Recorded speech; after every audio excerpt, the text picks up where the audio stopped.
Welcome to the show without a name, which was coming soon. Today we have Tina Garrett. There she is. We're located at Scottsdale Artist School. She is teaching a workshop this week. She has a bunch of students, nice packed class, social distance. They're wearing masks. We're social distancing. If I have to put it on, maybe when my wife sees this, she might get mad, but you know, Tina's fine with it. I'm fine with it. We're just going to talk about art, her art, of course. That's why we're here. Well, you know, if we go off of the art page, we'll do something else. But this week, they had the results of the ARC Art Renewal Center winners. And Tina did win a purchase award. And we have a painting on the screen. It wasn't this painting, but I'll go through. And those are some details of it. That's the painting. And what's the title of this painting, Tina? Melancholy. And this is Tina. Hi, guys. Sorry. I'm just excited. Thanks for having me here, Jerry. Oh, you're welcome. So this is issue 1, guys. And what's the size? 70? 46 inches tall by 72 inches wide. A life-size figure. Fantastic. So do they pay for the crate fee or? They did. They paid for the framing and the shipping. Who's the person in charge of the ARC? Fred and Kara Ross are the chief operating officers. You two guys, thank you for what you do for the art world, especially with realism. Good job. Thank you for what you do for a lot of friends like Tina and other artists I know who maybe they didn't win, but they get exposure, or they're just starting out and they get into your show and they're very happy about it. It's fun to see their excitement. It's true. Yeah, it's fun to see their excitement when they first get into it. And even if they're printed in the book, it's like, oh my God, I can't believe I'm in a book. It's a young artist. Or, you know, it's an older person who's finally gaining some traction with their art, so it's fantastic what you do. And we have Tina here, and she's done fantastic with the ARC and other competitions. Sorry, ARC. All right, so let's just talk. I just want to talk about paintings. Okay. And that's why you're here, because all I really care about is your paintings and your art and your ponytail or your braid. Hold it up for everyone to see. Just very excited about my braid. I'm not sure why. This is my lazy hair braid. No, I haven't seen Tina for a year. I haven't seen her for a year, so I'm excited and happy. You know, but because of COVID, this is as close as we've gotten. We haven't been able to do dinner or do art walk in Scottsdale. So we get the next best thing, though. We get to look at her images. And the title again? It's Melancholy. Melancholy. How much time on it? I started the painting in May and I finished it in August. Right. I did a monochrome underpainting first, so I worked out my drawing value and edges all before I added any color. And on Instagram, I noticed there were some process shots, right? Yes, yeah. So that's good if you want to go back. We do have some close-ups here, but it's always fun to use Instagram for that, for the process. What was your motivation for this? Well, I had been wanting to challenge myself to do a full figure, and I've also been wanting to challenge myself to do more landscape type work, and I felt like this would be a nice way to segue into a landscape. Part of why I haven't really done any landscapes is because I can't get as excited about them as I can about figurative work, but I know that I love the ideas of landscapes and other people's landscapes, and so I thought, well, I will put a figure in the landscape and that will help me start to try to solve those problems. And I also have noticed that over the years, as my body of work starts to build, that I had kind of taken an easy way out with a lot of figures sort of emerging from the dark and not having to solve the problems of any real content going on around the figure. And so I thought it was time at this level to start to challenge myself. And so that was my main goal of this piece. Great job with it. Thank you. Well, way to go large to challenge yourself. Well, and I had said I would never, last year when I painted the largest painting I had ever painted, which was just a few inches shorter than this one, I'd said that was as large as I was going to go. And then I just couldn't help myself. I felt like this piece needed that sort of size in order to not make her so small. I wanted to set her in the scene. Right. And to have her as large as she is, I needed more space around her. And so, and my husband says I absolutely cannot make her any more paintings any larger than this because my truck is, this is as big as my truck. You know, I'm going to have to like rent a special trailer. Yeah, Adam can get a new truck too. Yeah, there you go. Now, also part of the process is how many studies, value studies, were there color studies? Did you have a model in mind? Or did you just went for it? No. I just went for it. I really did, and I do that on all of them because I have almost like a little ADHD thing where if I work out with the studies too much, I'll get burnt out on the final piece and I won't finish it. So I don't mind solving the problems during the painting process, and I can make those corrections. And if I have to wipe out all the way or scrap the canvas and begin again, that's just part of it. But the idea of doing a study is like putting water on fire for me. Now, if you're an artist who has an instructor that says to do the studies, do the studies. It works for her, okay? Now, if you come and take our workshop at Scottsdale Artist School or wherever else you may be teaching, then maybe you'll get an understanding firsthand from Tina why she does that, why it works out for her. But for now, I would say do the studies, but let's face it, she's at another level. So, good job, though. Yeah, I love this painting. I mean, just to look at that, and just so you know, I'll have close-ups on YouTube, guys, on the screen. But we have it on our back screen here. But God, these flowers are amazing. Just the way the rhythm that they move your eye throughout the painting, and it kind of mimics these flowers here mimic the figure. I love that. It's almost like it's a ghosted image of her. Now, what's the name again? Spring? Melancholy. Melancholy. So it's almost like this is drawn from her, and like, or is it somebody else? Like she's touching them. You know, there's something there. I love looking at the paintings like that. I know you might be. Oh, it's just balance. It's just I very deliberately try to incorporate her into that living world, which is a whole new understanding for me. I hadn't painted any kind of wildlife, any kind of flowers, or any kind of real landscape. So I was really deliberately thinking about, you know, I had struggled. Do I need to include more animals or less animals? Should there be a hidden dragonfly somewhere? And I ended up putting in a moth right here. So there's, and even still when I was finished, I was thinking, you know, I should have put a silhouette of a bird somewhere in the back, or, you know, I feel like I could have gone farther with it intellectually, but I was literally exhausted. This was all I could do. And I can see myself, now that I know that I'm capable of it, being able to tackle something similar again. But with this particular one, I was terrified. And the whole thing was an experiment, and I was just hoping that it would turn out. And it turned out. I mean, it just moves your eyes so nice. I mean, these little marks here. I'll have close-ups on the screen so you can see that, and I'll do some graphics where we point to them. But it's just amazing how this is moving your eyes. You know, and there's a little chipmunk here. Yes. I don't know if you guys can see that. And part of my attempt to get a more loose and natural flow within the flowers is actually, I used a real squirrel tail that I found outside in my backyard. Oh, yeah. Yeah, I did. I had in the past a high school art teacher who used to pay her students 50 cents per squirrel tail, and she would turn them into watercolor brushes. And as I was getting ready to start the color on this, I was doing some gardening and I found a dead squirrel, and I thought, am I brave enough to touch this thing? And then I said to myself that if it's still there tomorrow, I will go ahead and clip the tail and use it. Well, I went back the next day and a little possum helped me out. They cleaned out the whole thing, the squirrel was gone, and only the tail was left. Wow, that's awesome. So I literally was just like grossly holding this tail, but it allowed me to do, and we'll show these really details, but when you see these like random shapes dancing up here, that's all that squirrel tail just doing what it did with the paint on it. I didn't have to render each leaf the way I feared I was going.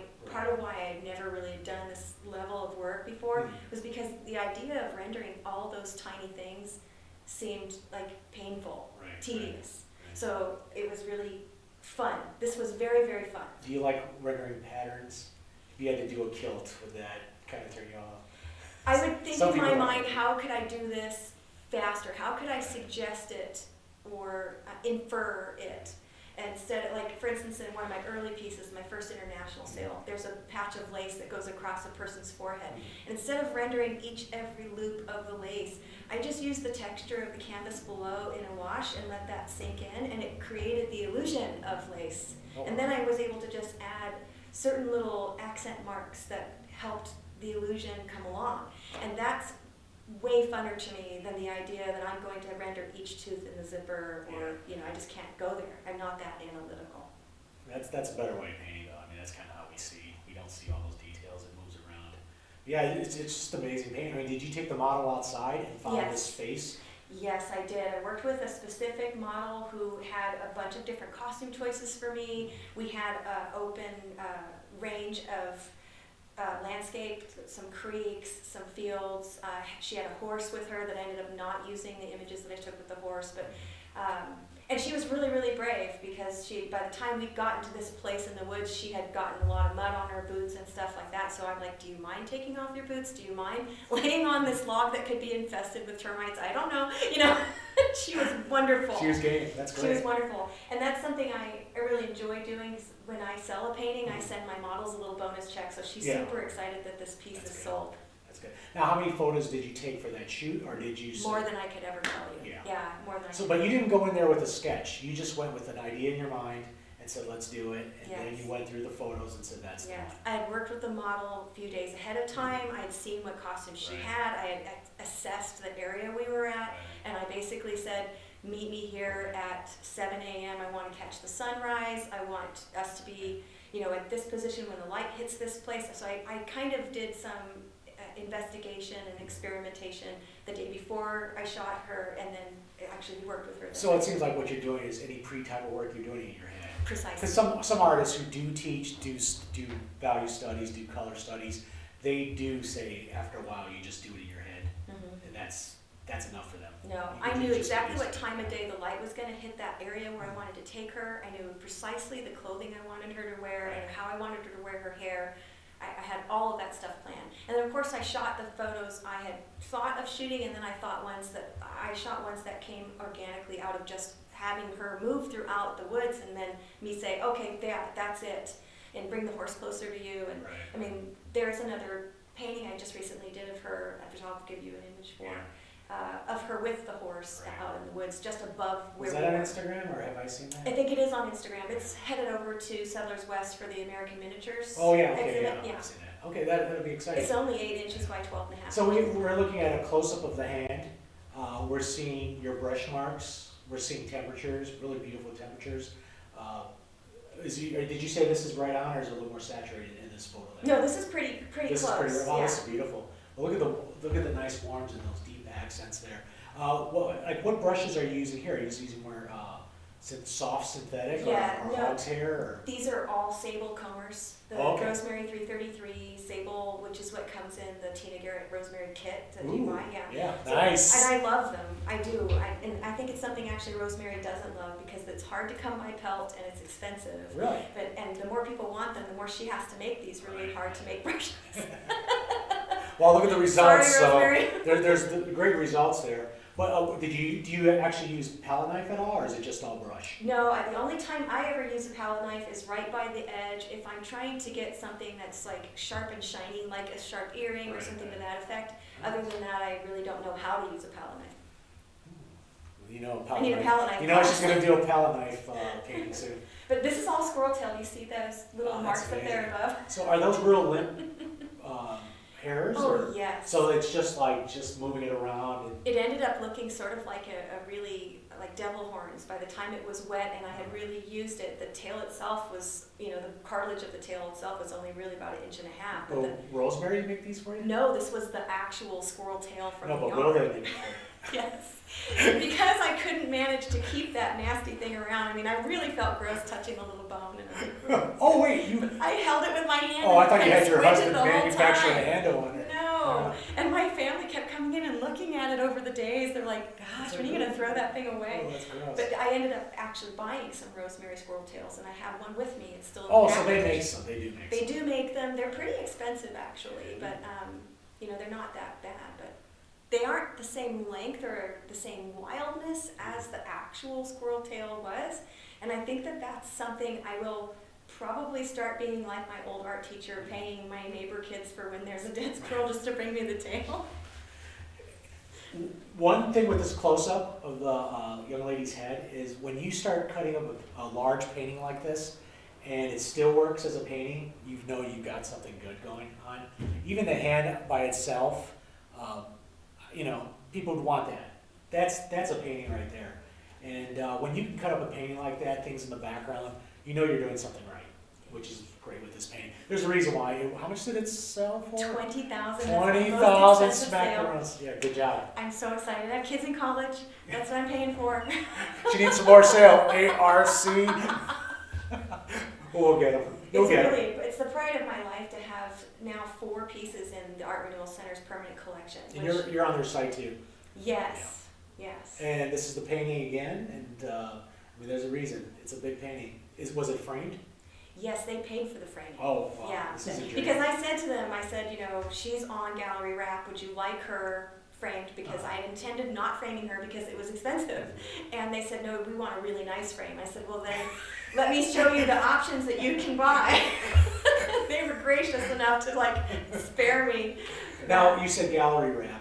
Did your husband stretch this No, one? I stretched this one. You stretched Yeah. it? Did he build the stretchers No, for you? I bought the stretcher bars. Manufactured? I used the. What size? The 2-inch. 2-inch? Yeah, Wow, 'cause yeah. it's a big painting. It's beefy. And there's supports throughout it? And when I shipped her, she was 109 pounds. Wow. Yeah. In the crate? In or the is- crate. So separately, she's probably 80, I think maybe 56 or 56 something like pounds. yeah. Wow. Yeah, she's big. Jeez. That's There's a fantastic. picture of me standing next to her, and she comes up to my chin, and I just sat. Is it on Instagram? I think it's on Instagram or Facebook. Yeah. Look at these folds here. I love that. So That's so scared when I was exciting. doing that. Really terrified.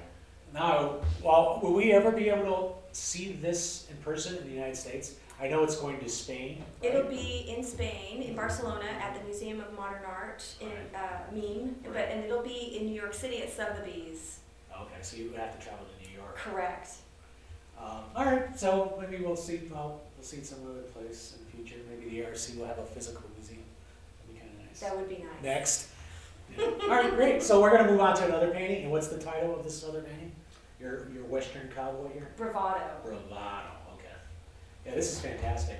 Thank you. Now this is from a Western shoot, or is this? Yes, this is from what they call a tip shoot. Basically, you go, you pay a fee to get into the shoot, and then you pay each of the models you want to work with to put on their costumes and to bring their horses and all of their guns or whatever their props are, and then you take them to different areas within the property and have like little scenes set up that you work along with them so that everyone's not getting the same photo images or live painting images. You get to do what you want to do. And remember, Tina has an illustration background. The hurricane, or not the hurricane, but the tornado back there wasn't real. No. She made it up. That just comes with being an illustrator. You know how to put things together through different references. Yes. Was this lighting exactly like that, or It's did you absolutely really push it? nothing like that. I actually Right. took his image first thing in the morning just using my iPhone. He is much more pastel in that image. I changed the lighting to be reminiscent of what happens in Missouri or Mhm. Kansas or Oklahoma area, basically Tornado Alley. Right. And those who live out there know that the weather and atmosphere changes. It gets quite green. Mhm. This is running a little on the pink side on the screen, but the image that I'll get for you will be true. And it's got an ominous green to it, and he's supposed to be kind of like either too stupid or too brave to not care that he's in the middle of a tornado. He's got so much bravado, you know, that he's like, tornadoes happen all the time. That's fantastic. You know, I'm going back to here's a pattern. See how she figured out a way to not just paint what's there, but do it in I wouldn't say shorthand. It's just your way of painting it. Yes. To say, okay, these are the stripes, because that would drive me nuts. Yes, it comes back to this really a laziness. I mean, there are some who can do hyperrealism where they're concerned about every freckle, and that's not me. And you get pretty realistic, but I wouldn't, you're not getting hyper realistic, but it's, you step back and it's like, wow, look at that. I really want the viewer of the paintings to have to work a little bit in order to see what's going on, and not too hard. It's not fully abstract. It's not a splash of color and then you imagine what I mean. But I don't want to over-explain obvious things. I don't think that that's as entertaining as it could be if you leave some of the detail out. Right. So there was no knife. That's not knife work. That's brushwork on the gun. Correct. That is just brushwork. That is no knife. Now, so did you do a study with this one, or you did it in Photoshop, or? No, I didn't do a study with this So you one. just went for it? I just went for it on my own, yeah. I just have I have it cropped. I didn't have any idea how I was going to handle the background. I knew I wanted it to look like a sagebrush scene type with the tornado, but I didn't have a rendering of that. I just made that up. Right. The only thing that's behind him is actually green grass that you would see on any typical lawn. And it's actually a hill that's kind of around him. And I just ignored the hill and just created a scenery or an atmosphere for him. I love this light glowing around his hand. Thank you. There. Thank you so much. Fantastic. And just the way you have the yellow come through onto his cheek. I had so much fun with that smoke. It really fought me. I was actually painting with the Putneys, so every month or so, Putney painters get together on Zoom and paint, and a couple of times Richard and Nancy will pop in and say hi and let us know, and Michelle Dunaway will pop in. And I was working on this in the underpainting stage, trying to make the smoke look real, and everyone's like, it looks terrible, Tina, keep going. Don't stop yet. So, but it eventually got it, but I had to rework it many times. Yeah. Oh, that's fantastic. I'm just moving my eye around and looking around at it. And how much time is in this one then? Less time. It took me about 2 or 3 days to get the underpainting done, and it took me about 6 days to get the color on. So less than 2 weeks on this one. Do you package them together? I know this is a weird question, or do you send this in its own crate? No, this actually because it's in the Women Artists of the West 51st National, it has to go to the Museum of Western Art in Caryville, Texas. So it leaves, so as soon as I get home, I need to ship it there. It'll be in that show, I think, until April 2nd. And then Art Renewal Center has purchased it directly from them already. Oh, okay. So yeah, their pre-sales are allowed for the Women Artists of the West, and then they'll ship it directly so that it can go and Are you going to make an appearance there, or? I hope so. It depends on COVID and if they actually even have the event, but as of now, they're still scheduled to have the event. Do you have any other shows coming up? Just the 2 pieces that are in the American Miniature Show in Tucson in February at Settlers West. What's your favorite Mexican restaurant in Tucson?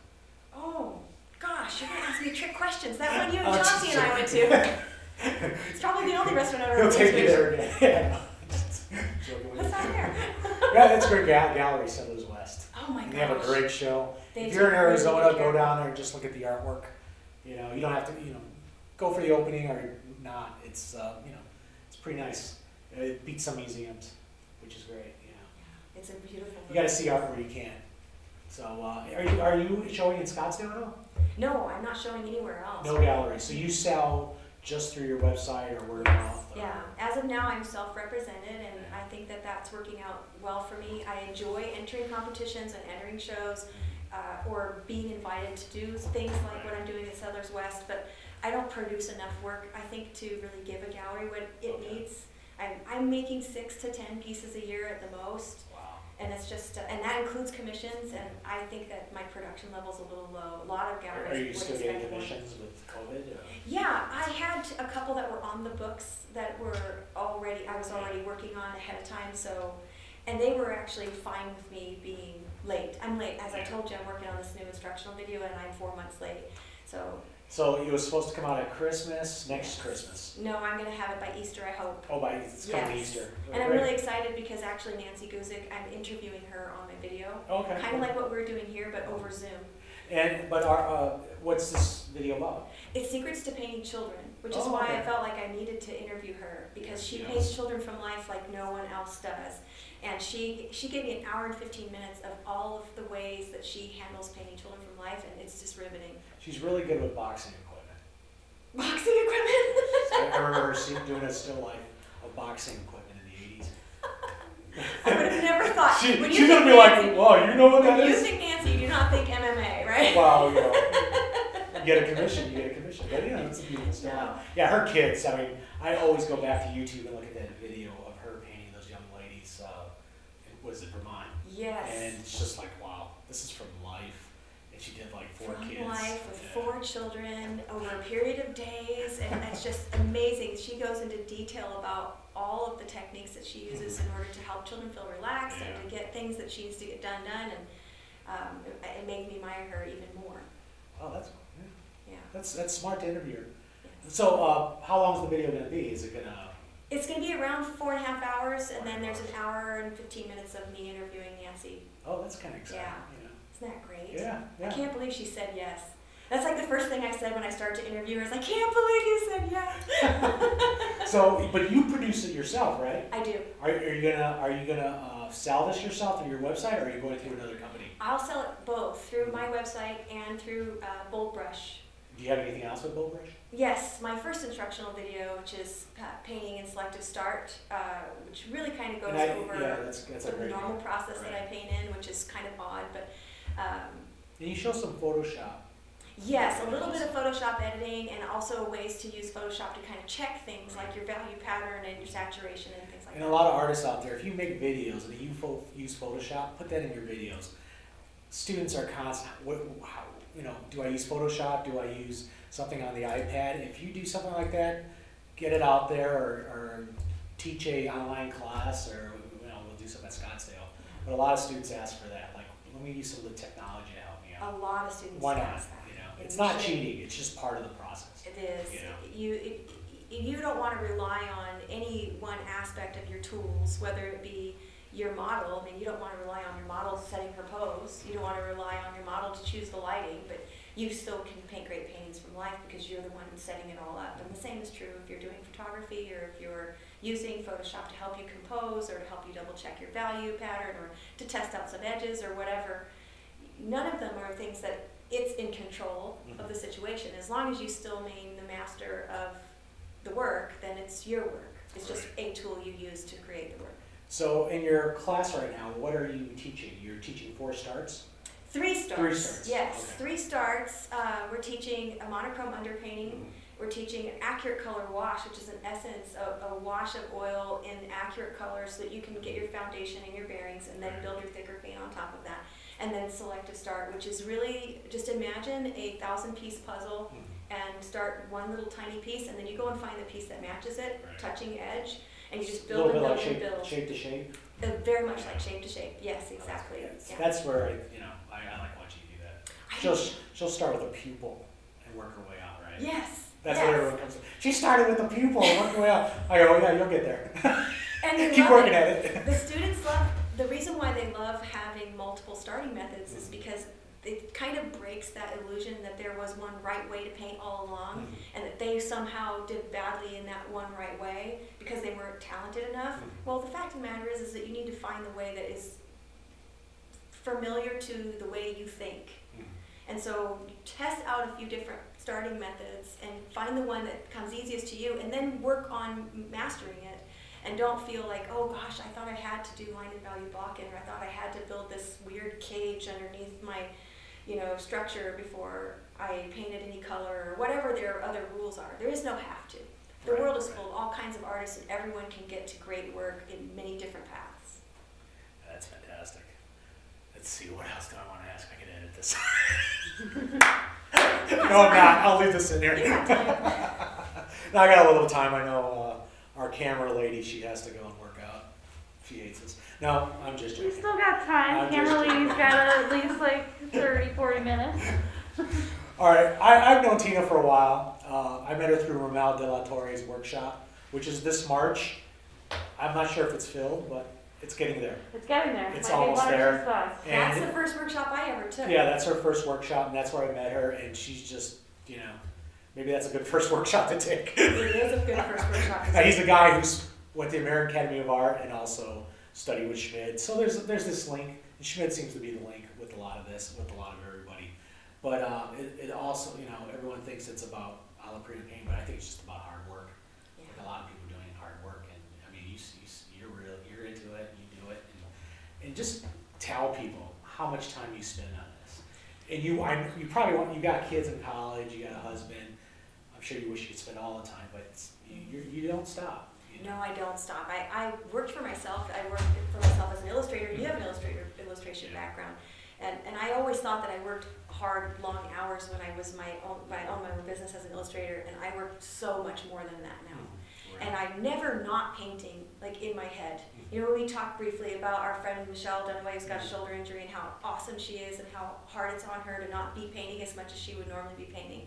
But we all know, everyone who paints knows, the painting doesn't happen here. The painting happens here. Right. And so I'm constantly painting. I've got 15 ideas that are in the works from 2 years ago that will come up onto the easel when it's their time. And then, of course, just the business aspect of it. I'm constantly running my business. I'm constantly running social media. I'm constantly interacting with students and mentees and collectors and vendors and the frame people and the shipping people. I mean... Yeah, she's taught me a lesson today, and it's a lesson I knew, but it's just like, once again, I'm researching for the interview, and I go to your website, and you already got the information about the win already on there. And it's like, I still have new images coming. Yeah. So I'm like, no, this weekend Jerry. I'll do, they've been asking me to upgrade it, I will upgrade it, you know. It's just, so when I saw that, like, okay, I'll do that. And so There's more much- than just painting There's so much more than Yeah. just painting. to make a career out of this. Everything that's important has to be done instantly for me, or I have to have an alarm set to tell me to do it. And sometimes I have to have an alarm set to set the alarm. I mean, it's just, Oh, man. it's ridiculous. You know, part of why I'm doing these interviews are, you know, talk to the artists, get to know them, but a lot of it is for people learning how to do art and who are getting to a next level where, okay, maybe they can get some shows, they're getting good enough to get in shows or to galleries.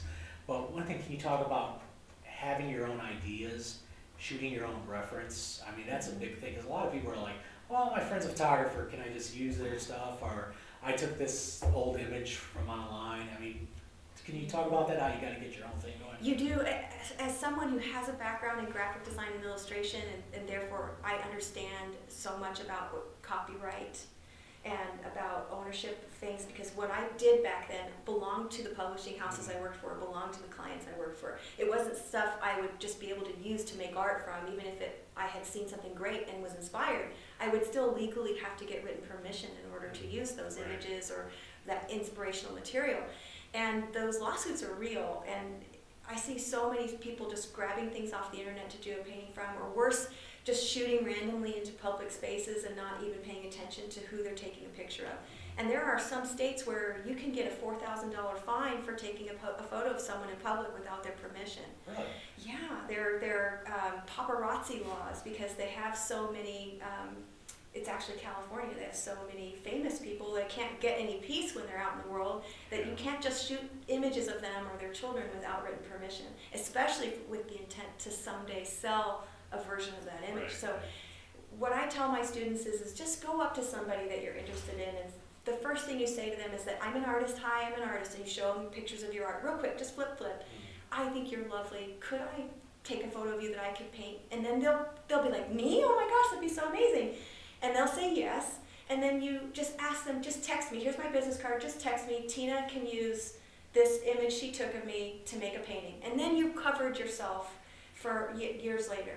But in terms of earning respect of your peers and any kind of recognition from a place like the Art Renewal Center or Oil Painters America or the Portrait Society, if you're using stock images that anyone can paint and everyone has seen that same model that doing that same thing, you're shooting yourself in the foot and you're putting your hard work towards almost nothing back. Right.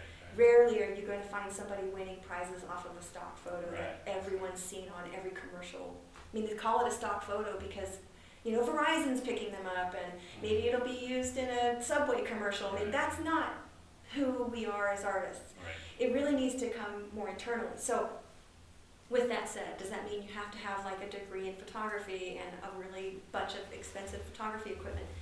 Almost all of the pictures that I take with my iPhone or with just a simple Canon photo that, you know, does all the work for me. And this was done. for This me. is iPhone. This is iPhone. I think I remember you showing me that last year, and I was like, wow, you're a good photographer though, Well, even with your iPhone. Your iPhone is so many automatic settings, and Right. the camera in it is pretty quality today. And you could say, arguably, that with the way that most people don't know how to use their DSLR camera, their iPhone is equally got as much information, much tool, as good as a tool, because they're not going to ever figure out how to use everything the DSLR will do anyway. But it's all just comes back to lighting. It really just comes back to lighting. So take somebody out at sunrise or sunset and get some non-normal lighting. Take away the things that they're wearing that are too modern or obviously from this era and try to give them a look of timelessness, even if, and Nancy and I talked about this, even if what you're putting on them isn't normally clothes. Like if you can find a tablecloth and make it work as a skirt or a toga or a cape or something, that's what's going to start to lend you something special about your work. Go for fabrics people don't use. You know, go buy a piece of fabric. I have a portrait. I'll send you an image of it. Precious little 90-year-old lady wearing pearl earrings and a beautiful satin dress and a gorgeous shawl. I made that dress with just fabric that I had that I pinned around her, and you would never know it. So you don't have to, you know, pin yourself into something from 2020. You can get a more timeless look if you just be a little bit crafty on that end and not so lazy that all you're willing to do is click and pull, and drag. But the artist still has to work their magic to make it work with me. That's Yes, that's- yeah, well, yeah, you do, but you will set yourself up for failure if, you know, and I've seen this happen before. People will do a portrait of someone and they'll spend as much time in detail on like the logo on the shirt Yes. or the hat or something, or some detail that's erroneous that has no real bearing as to why they wanted to paint that painting to begin with, but yet they made sure every stitch was explained. And that's just a misconception of having permission to edit, right? To omit things that you just aren't really part of the story or why you're telling the story. That's great. Now, we're still short for time, but one quick question is there one thing that you've learned from the time that you started when you first took your workshop here that you really helped you with your art career? And it doesn't have to be with painting, it could be the business end, you know. Yeah. Well, I definitely learned almost immediately that taking workshops from artists who had either been heavily influenced by Schmid or actually instructed by Schmid was going to help me get from point A to point B more quickly. That it didn't really make sense that if what I really wanted to do was oil paint, that it didn't make a whole lot of sense to break away from that and do a watercolor class or break away from that and do an acrylic class. Because for my type of brain, I would lose important information in that. Not that there wouldn't be value in those classes or that there isn't value in doing, say, I don't know, embroidery or basket weaving. They all have their intrinsic value.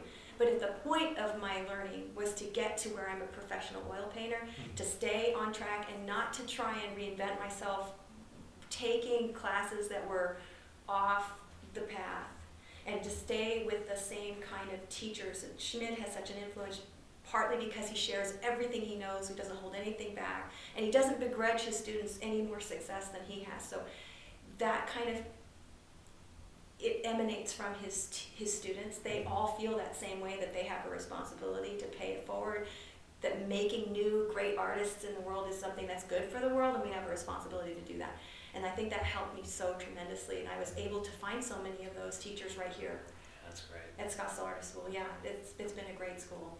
I know we're talking about Scottsdale Artist School, but is there anywhere else you're going to be teaching soon, or Yeah, well, online, or? I just got an email today. Unfortunately, I'm supposed to be teaching in the Netherlands at the Dutch Atelier of Realist Art in Amsterdam, and they pushed it back already to this coming March, and now that we're pushing it back again, and with COVID, it's just not possible for people to travel at all.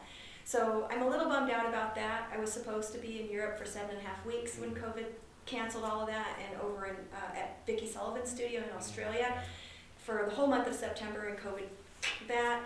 And so I'm trying not to be a baby, because the world has bigger problems than me not getting to go anyplace. But I always kind of have been a tiger in the cage. Once I get home, I'm ready to plan where I'm going to next. So I am anxious to see, and I'm hopeful to see that so many of the little venues that I visit around the country, I hope that they can survive not having very many students. I'm super excited to get to Minnesota at Studio Pintura, hoping to get down to Austin to see the dojo and all those great girls down there. There's just so many great little art communities, and I don't want those venues to close down. So until, this is my special trip, right, to get here and make sure this happened, because I love the school and I don't want it to close. I'm showing up. If you guys ask me to show up, I'm showing up. But, and I'm going to do 2 online classes for you guys. I think the first Saturday in February and the first Saturday in March, I'm doing an intensive on flesh tones, and then an intensive on secrets to painting children. But you already did one class for the school, right? I did. I think it was secrets to painting eyes. Yeah. Oh, fantastic. It was really fun. What about noses, mouth, and ears? Right? Come on, We kind of go over those in the flesh tones You got plenty of workshop. students that want to take that. I do an ear and a nose and a mouth in the flesh tones workshop. This has been fantastic. I'm glad Tina's here. It's nice to see her again. It's been a year since I've seen her. We had some fun last time, but sadly COVID kept us from getting together. But it was her birthday this past Tuesday. I'll flash the date on there. I won't flash her age, even though she looks younger every year, every time I see her, because it's the braid. But she's doing fantastic work. Go to her website, TinaGarrett.com. There you go. .com. She has all the information. She's very thorough.